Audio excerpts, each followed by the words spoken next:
Assalamualaikum warahmatullahi wabarakatuh. Saya akan menjelaskan tentang metakognisi. Metakognisi adalah kesadaran dan pemahaman seseorang tentang proses berpikirnya sendiri. Secara sederhana, ini berarti berpikir tentang berpikir. Metakognisi melibatkan kemampuan untuk memantau, mengatur, dan mengevaluasi cara kita belajar dan memecahkan masalah. Peran metakognisi dalam proses belajar. 1. Meningkatkan kesadaran diri dalam belajar. Metakognisi membantu individu memahami bagaimana mereka belajar, mengenali kekuatan dan kelemahan mereka, serta menyadari cara terbaik untuk meningkatkan pemahaman. 2. Mengembangkan strategi belajar yang efektif. Dengan kesadaran metakognitif, seseorang dapat merancang strategi belajar yang sesuai, seperti membuat rangkuman, menggunakan peta konsep, atau melakukan refleksi terhadap materi yang telah dipelajari. 3. Meningkatkan kemandirian belajar. Siswa yang memiliki metakognisi yang baik cenderung lebih mandiri dalam belajar, karena mereka dapat mengontrol, mengatur, dan mengevaluasi proses pembelajaran mereka sendiri tanpa selalu bergantung pada guru. 4. Memperbaiki kemampuan memecahkan masalah. Metakognisi memungkinkan seseorang untuk berpikir lebih kritis dan sistematis dalam menyelesaikan masalah, karena mereka lebih sadar akan langkah-langkah yang diperlakukan dalam menemukan solusi. 5. Meningkatkan hasil akademik. Dengan strategi belajar yang lebih baik, kesadaran diri yang lebih tinggi, dan kemampuan problem solving yang meningkat, siswa cenderung mencapai hasil akademik yang lebih baik. Jadi, metakognisi sangat penting dalam membantu siswa belajar dengan lebih efektif dan efisien. Metakognisi dan pemecahan masalah. Yang pertama, perencanaan atau planning. Tahap ini melibatkan penentuan strategi sebelum memecahkan masalah. Individu mempertimbangkan tujuan, sumber daya yang dibutuhkan, serta langkah-langkah yang harus diambil. Contohnya, memilih metode belajar sebelum menghadapi ujian atau menyusun strategi sebelum menyelesaikan soal matematika. Yang kedua, pemantauan atau monitoring. Pada tahap ini, individu mengevaluasi proses yang sedang berlangsung, melibatkan pengawasan terhadap kemajuan dan menyesuaikan strategi jika diperlukan. Contohnya, mengecek apakah strategi belajar efektif atau mengganti pendekatan jika mengalami kesulitan. Yang ketiga, evaluasi atau evaluation.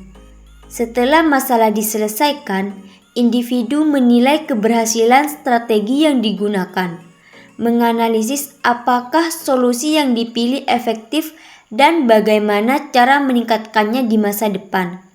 Contohnya, setelah ujian, seseorang meninjau apakah cara belajarnya sudah tepat atau perlu diperbaiki untuk kesempatan berikutnya. Ketiga proses ini membantu seseorang berpikir lebih kritis dan sistematis dalam menyelesaikan masalah, meningkatkan efektivitas pembelajaran dan pengambilan keputusan. Metakognisi dan kecerdasan emosional. 1. Kesadaran diri atau self-awareness. Kemampuan untuk mengenali dan memahami emosi sendiri termasuk kekuatan dan kelemahan diri. 2. Pengaturan diri atau self-regulation. Kemampuan mengendalikan emosi, menyesuaikan diri dengan situasi, serta bertindak dengan bijaksana dan tidak impulsif. 3. Motivasi. Dorongan internal untuk mencapai tujuan, bertahan dalam menghadapi tantangan, dan memiliki sikap positif. 4. Empati. Kemampuan memahami dan merasakan emosi orang lain, serta berperilaku sesuai dengan perasaan tersebut. 5. Keterampilan sosial. Kemampuan membangun dan menjaga hubungan sosial yang baik, berkomunikasi secara efektif, serta bekerja sama dengan orang lain. Metakognisi dan kesadaran diri. Yang pertama, kesadaran akan pikiran dan emosi.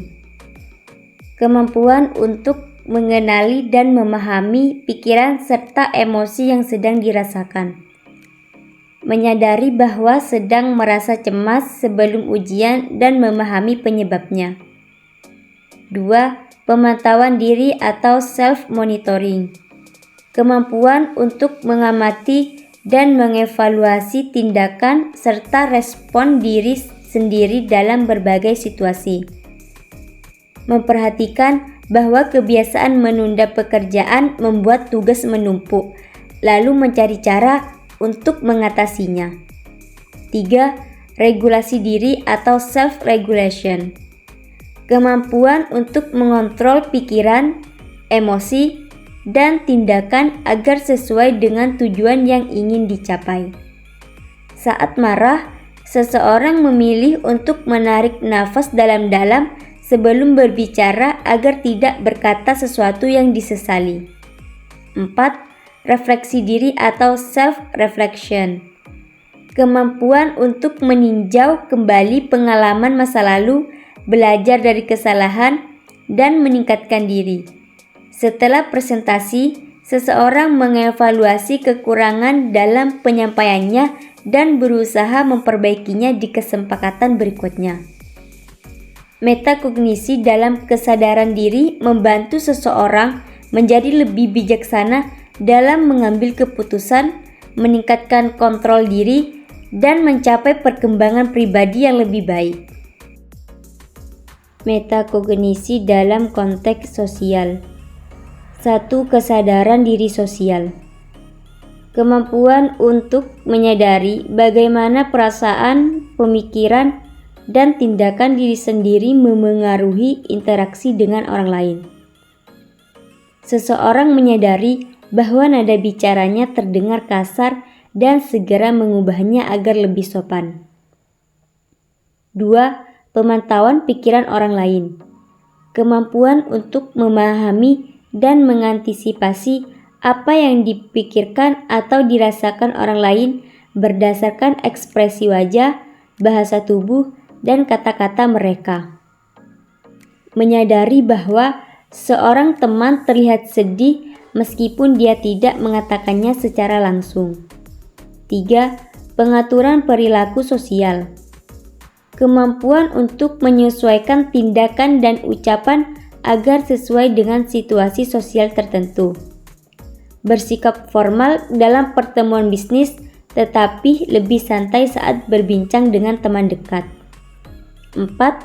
Empati kognitif. Kemampuan untuk memahami perspektif dan perasaan orang lain secara rasional, tanpa harus mengalami situasi yang sama. Memahami mengapa seseorang marah meskipun kita tidak mengalami hal yang sama. 5. Pemecahan masalah sosial.